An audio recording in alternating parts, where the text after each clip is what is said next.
Hello, good evening, and assalamu alaikum from this beautiful place, Shigar Fort. We are here to document this first ever episode of TechSavvy program. The concept behind this TechSavvy episode is the overall concept of tech destination theme. MD Pakistan Software Export Board is trying to lead that with the purpose to make Pakistan a tech destination for the global market. First guest we are having here today is Mr. Usman Nasir, Managing Director, Pakistan Software Export Board, leading this tech destination campaign. We would like to hear from him what he's thinking about the overall ecosystem here. With him, the next guest we are having Ms. Shamim Rajani, who is CEO of Chantech and founder of Code Girls program, leading the skill set for the female here. And after that, we are having Mr. Syed Ahmed, CEO of PPL, and he is also chair of IT Sub Task Force under Prime Minister Task Force on IT and Telecom. And last, we are having Ms. Hira Zainab, Secretary General of Pasha, working with us closely for all the with all the stakeholders, public stakeholders, to work on the cost of doing business and ease of doing business initiatives. With that, I would like to move to Mr. Usman Nasir, Managing Director, Pakistan Software Export Board.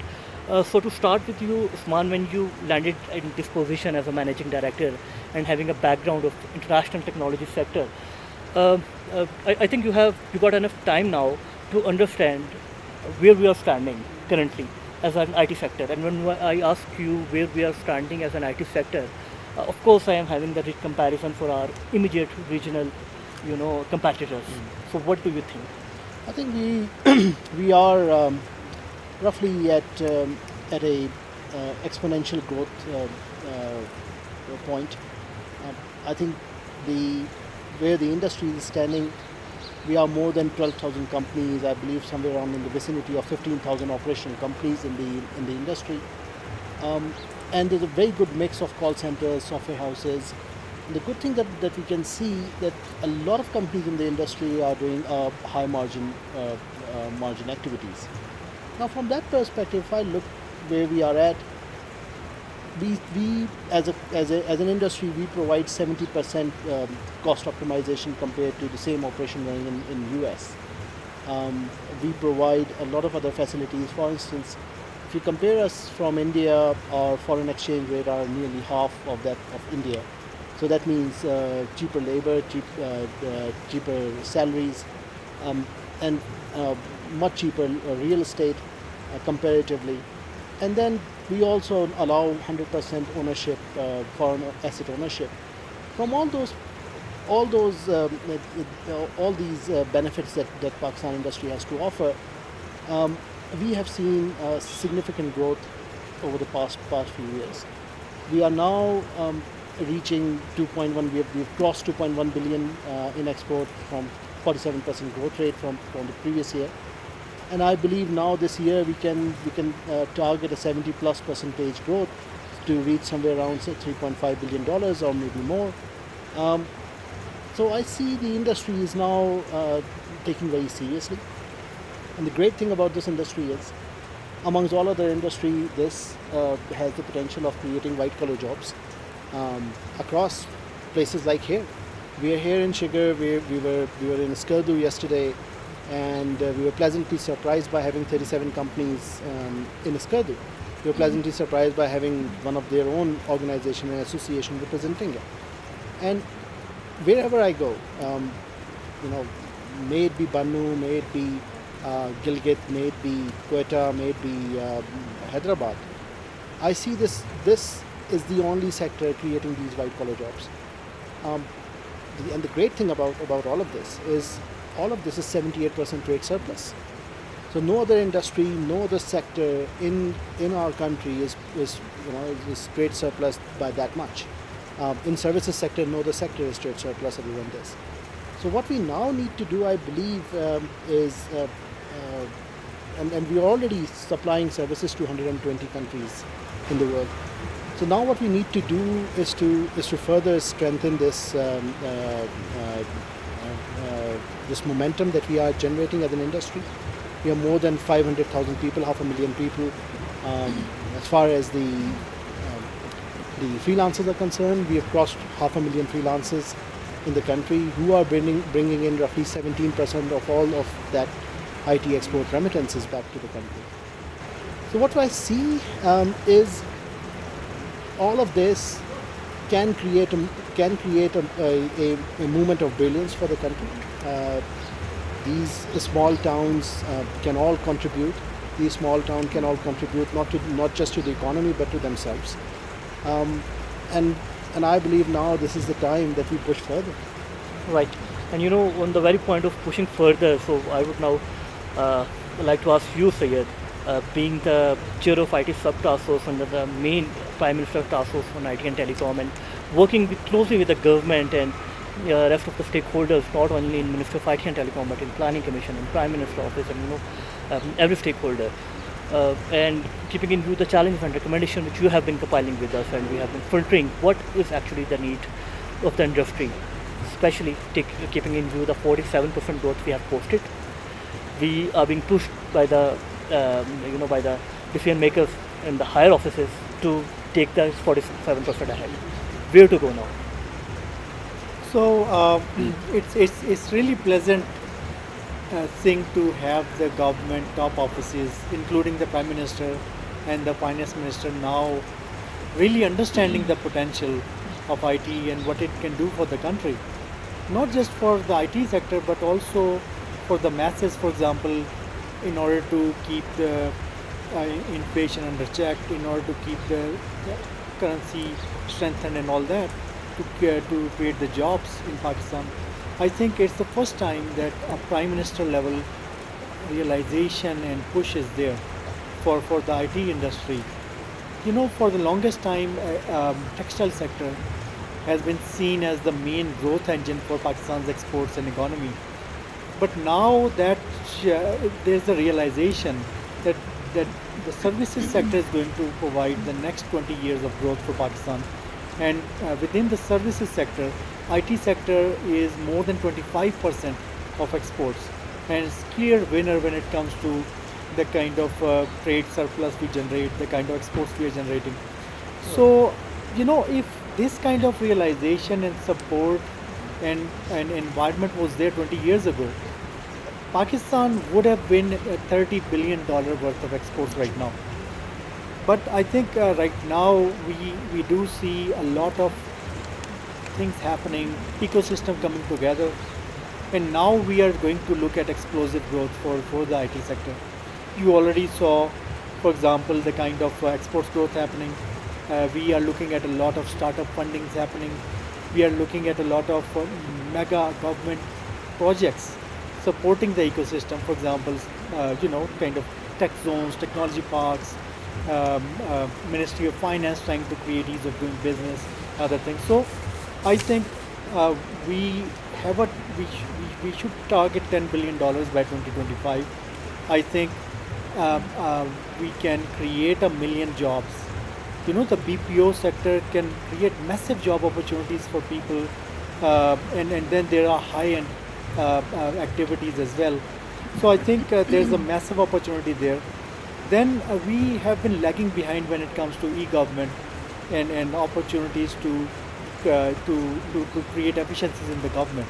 And that's also another area where I think Pakistan now needs to actually leapfrog and directly jump to the new technologies like blockchain, like for example how we can leverage the mobile phone, and we don't really need to kind of bring all of the nation to the to the desktops now.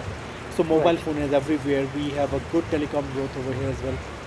So I think the target is to make the IT sector the top contributor in the Pakistan's economy, exports and job creation. And people is the power of Pakistan. We are the largest youth bulge in the world, and I think that is our asset for Pakistan, and IT sector provides that massive opportunity for this youth, and this is the time for that. Right. And at very this point, Syed, of enabling the youth for this sector and IT sector, uh, being CEO of Genetech and being founder of Code Girls, Shamim, what do you think the noise we are having, especially for the decision makers and public stakeholders, and even the private stakeholders, the businessmen who want to invest now in IT, the confusing lines between startup ecosystem, freelance sector, IT idea sector, which is, should be our priority, bringing most of the dollars here. What do you think about the supply side for the very 1 million jobs which Sayed is just referring? I think our biggest challenge now would be the supply side and making sure that we have the right skills in place. Demand side is huge. We're already looking at that, and we're thinking about $10 billion in 2025. This is very possible if you have the supply side there. Skills is the biggest pullback, which is going to be very challenging for us. And I think now is the time more than ever to focus on that. I think areas that we should focus on that we have sort of neglected in the past. The biggest one that I think is the academia, bridge with the academia, making sure that students, when they graduate out of universities, are competent enough to be, we can take them 100% into the industry, which is not the case right now.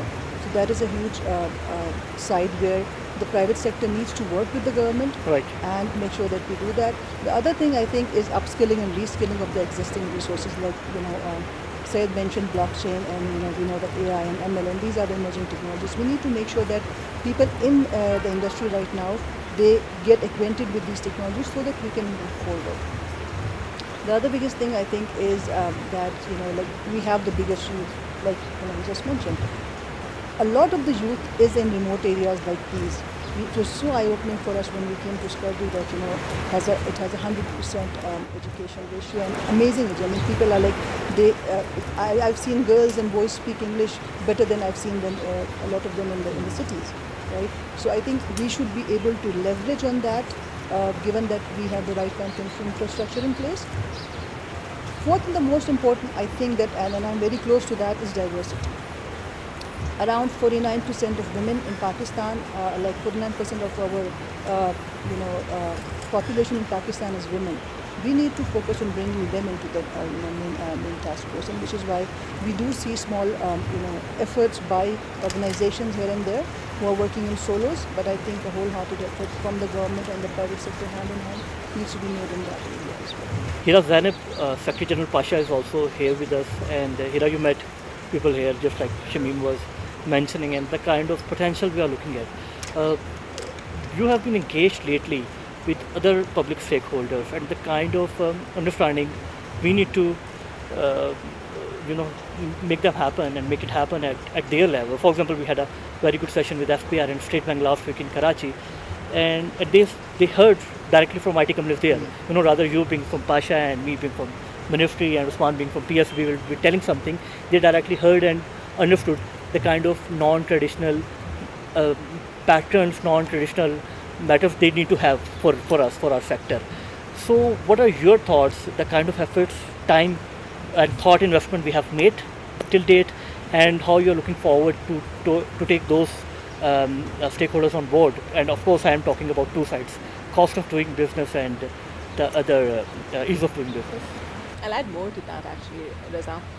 I've been listening to this entire conversation, and it's so amazing when we're representing industry, Pasha being the representative body for the IT and IT-enabled services industry.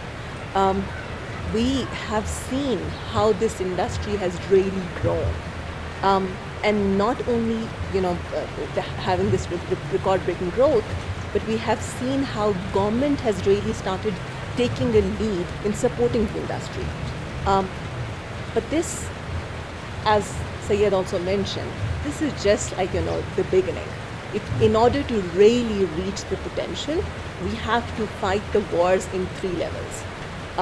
The first, even though that the government is really supporting, we all know that the regulations need to be more supportive for the industry.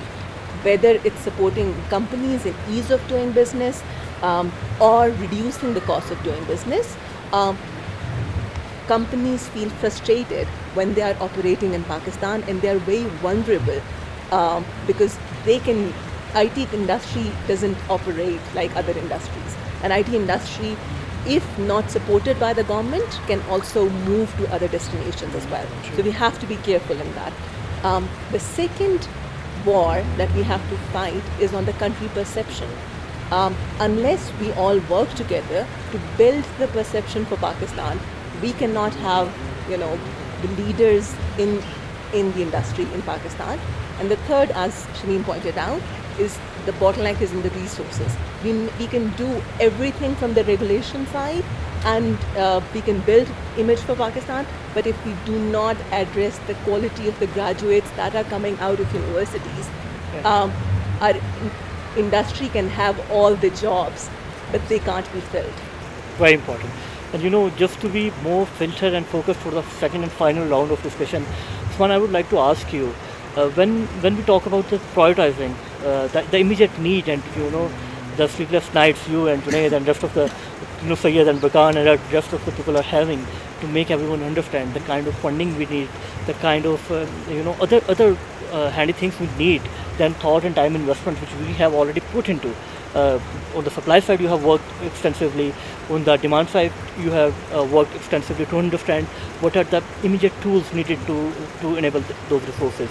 I would like to highlight the immediate couple of steps which PSF is thinking for next, I say, 6 months, 8 months.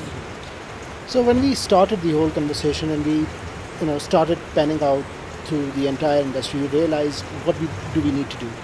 The first thing that came to mind, that look, we've been taking these immediate steps, these short focus steps for many years now.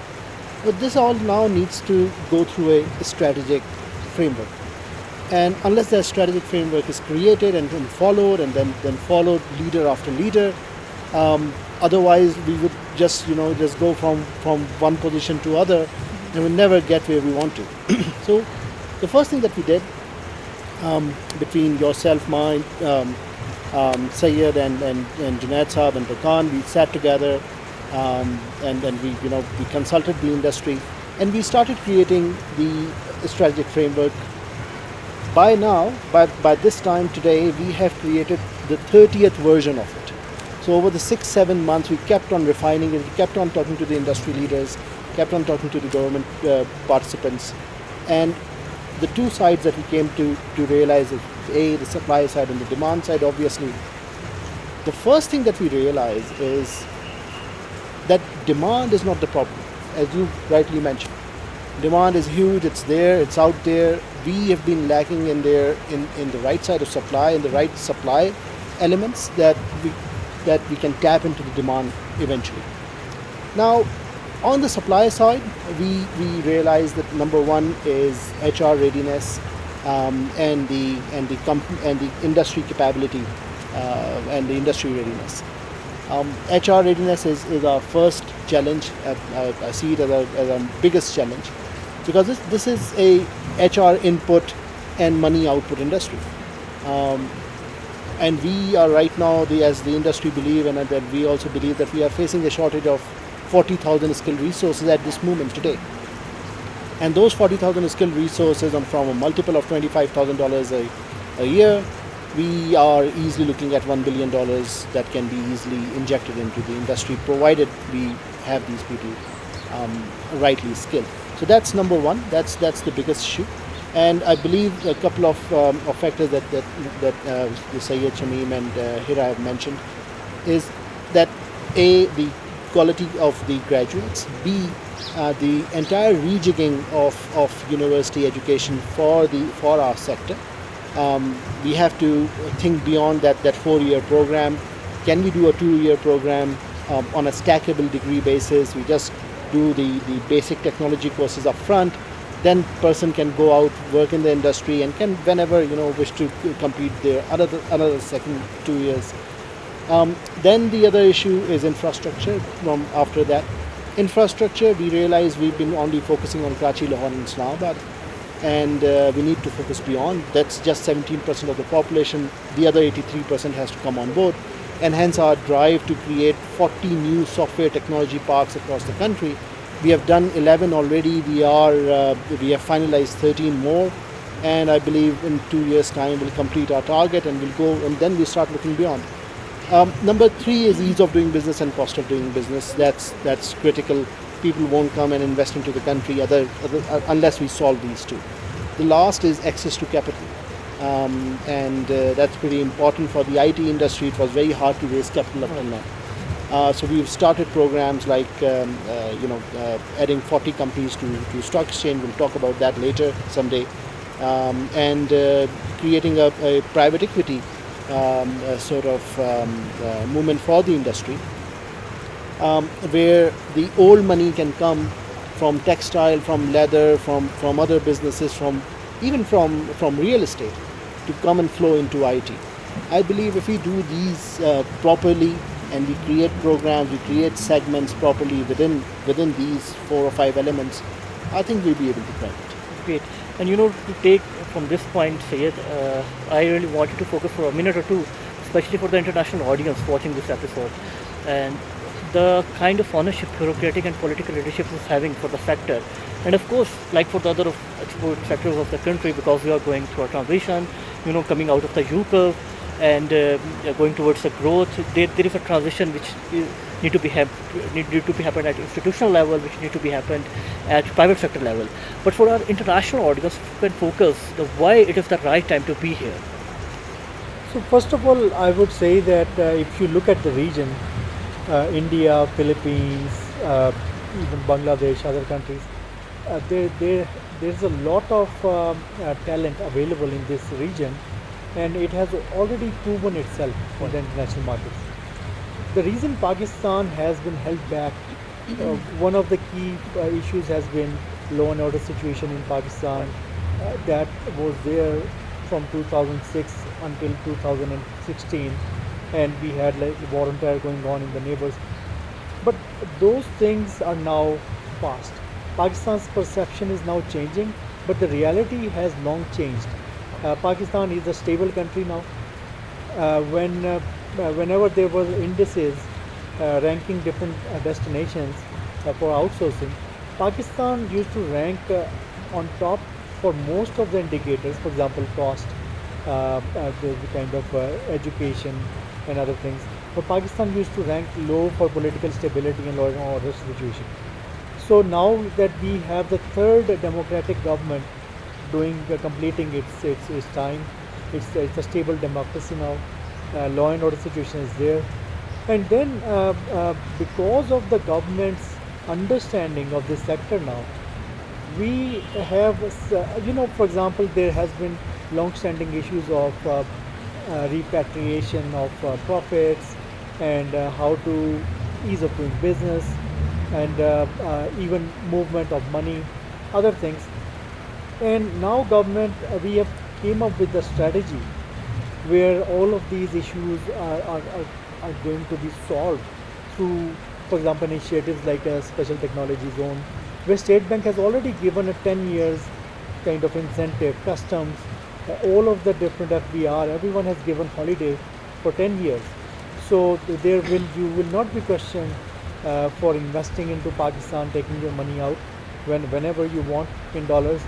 The customs processes, all of these infrastructure related issues.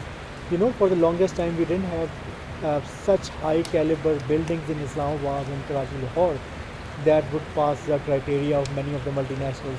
But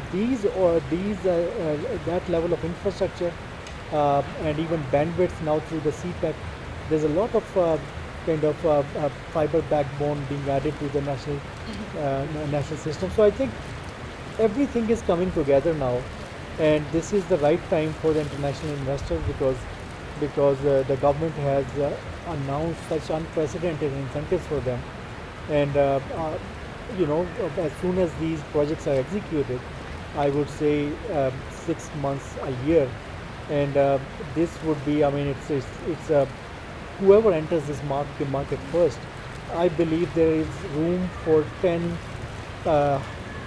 $100 million plus companies in Pakistan. In India, we have many $1 billion plus companies. So there's definitely a lot of margin for that. Whoever moves in gets to become a $100 million company. All right. Shamim, talking about the diversity, and if you want to conclude with your comments, the more and more female skill set, and they have proven it. Not only in Pakistan, globally they have proven it. and the kind of focus you are having for that female skill development in this sector, what immediate recommendation you would go? I just want to take this opportunity, if you can share with our girls watching us from the page, what are the immediate 3, 4, 5 skills which you can list for them? They immediately need to opt. In terms of technology? Yes. Technology skills, I think one of the biggest and the most in demand would be MERN, open source technology, main in MERN and React. They should definitely work on that. Along with that, I think in terms of emerging technologies, I think AI and IoT on top of that blockchain would be something that I would really focus on. But one of the few things that is in abundance that I think that we always sideline and we say, this is not something that that should be mentioned, but I would want to mention it here, is there's a lot of work coming in e-commerce and in WordPress and the likes of it, and we tend to overlook that, but that is also something, and that's a low-hanging thing that's easy to learn. There's a lot of work in there, so I think if anybody, or especially when you spoke about diversity in women, in Pakistan, given our culture, a lot of women tend to want to work from home and work as freelancers or get work from home positions. I think this is a very low-hanging fruit, and there's a lot of work out there that they can actually leverage on with that. Great, and just to the concluding point, because you are the last one here, Hira, the kind of synergy, the kind of cooperation, collaboration we are having today from the government, from ministry, planning commission, the Sayed is working on a number of concepts there with Asar Umar, and the kind of a collaborative way we are having to resolve the problems and take the industry ahead. What do you think, being Secretary General of Pasha, the right immediate steps we need to take? Right, immediate steps. Okay, so I think I would say that the kind of collaboration that this government has shown to the industry is unprecedented, and we can see that by the latest historic package that has been given by the government for the industry as well. The immediate steps would be that all the announcements that are being done, they have to be converted to reality as well. So if we are saying to companies that we are changing the tax regime, but companies will be given tax exemption certificate, they should be given. If we are claiming that we are improving ease of doing business, then all the regulation bodies should also allow it back. If we are forming different technology zones, then industry should be part of that. So different initiatives that are being taken, be it from cash reward, be it from infrastructure, they need to be converted into reality so that we can start seeing the results of all this effort that has been done in the past. The translation, the bottom line. So with that note, this was the first episode of TechSavvy. You will be having more of the episodes, more of the series. Across the country would like to have the different cultural backgrounds for you, the different opinions for the sector, and how to take this ahead. With that, I would like to sign off for now. Take care.